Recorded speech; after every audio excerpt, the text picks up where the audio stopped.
morning, welcome back to my pretend baking show. All right, so this is day 2. It's about 8:30 in the morning and we are going to make the dough. So yesterday we fed our starter and then we made our sponge. So this is the sponge. It's a pre-ferment and it sat in the refrigerator overnight. It sat on the counter for about 4 hours yesterday. So I'm adding today, so it has all the water already. You can see it's nice and bubbly. I'm adding 241 grams of flour, and this is just King Arthur all-purpose flour. It's not bread flour because you don't always need bread flour. And I'm adding 16 grams of sea salt, and that's it. I love recipes that only call for flour, salt, and water. And all the yeasts and the bacteria, those all came from the air and from the pre-existing the yeast colonies that lived in the flour. All right, I forgot something. I'll be right back. All right, so this is going to be a really sticky dough, and it's important not to add any more flour to it. So I like to start with a bench scraper. I learned this technique from one of my favorite cookbooks about bread called Dough.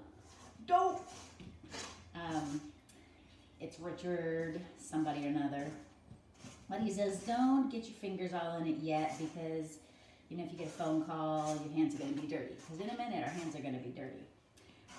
But the importance of having confidence that when you knead and with a sticky dough, that your hands are going to get a little sticky. You don't want to just add a bunch of flour because that changes the proportions in your dough. So I've worked it a little bit. I'm going to dump it out on the counter. It's a nice and clean counter. And now I'm just going to knead it for about 5 minutes.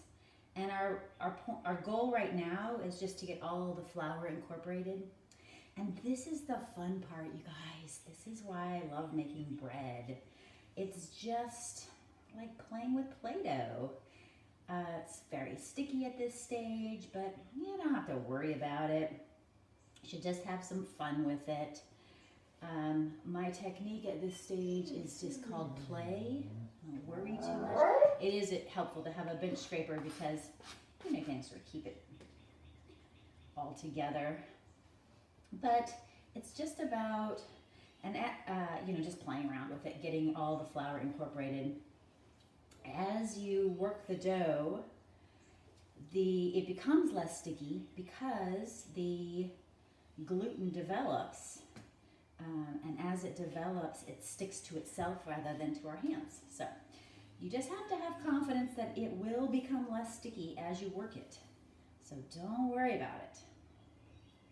And if you are a person who doesn't like to get sticky stuff on your hands, this is not the recipe for you. There are lots of recipes for making bread that have no kneading at all. You can knead your dough in a stand mixer. I used to do that. That was how I got started with making bread because I didn't really have confidence or patience for kneading. But then I realized this is the fun part.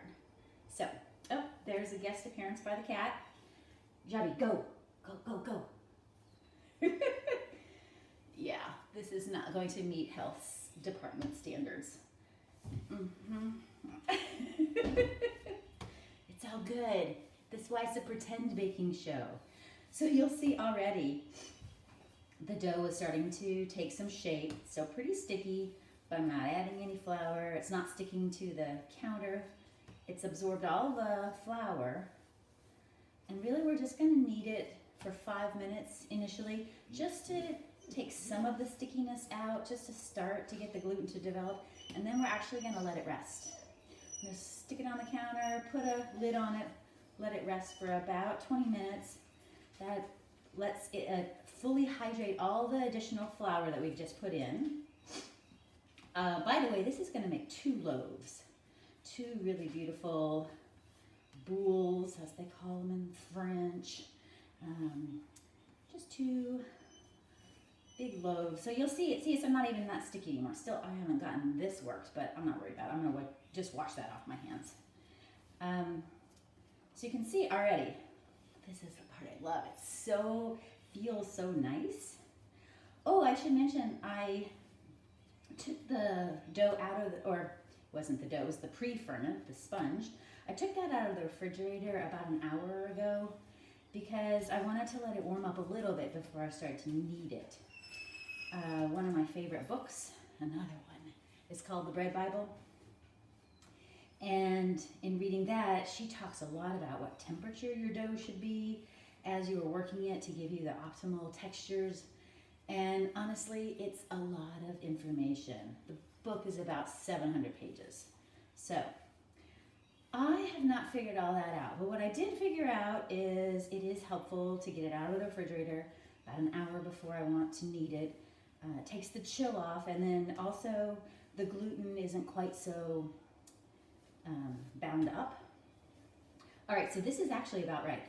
So you can see it's already a beautiful little ball, and I'm not done kneading, but I'm gonna just put it on the counter, put the lid on it, and let it rest for about 20 minutes. I'll see you in a minute.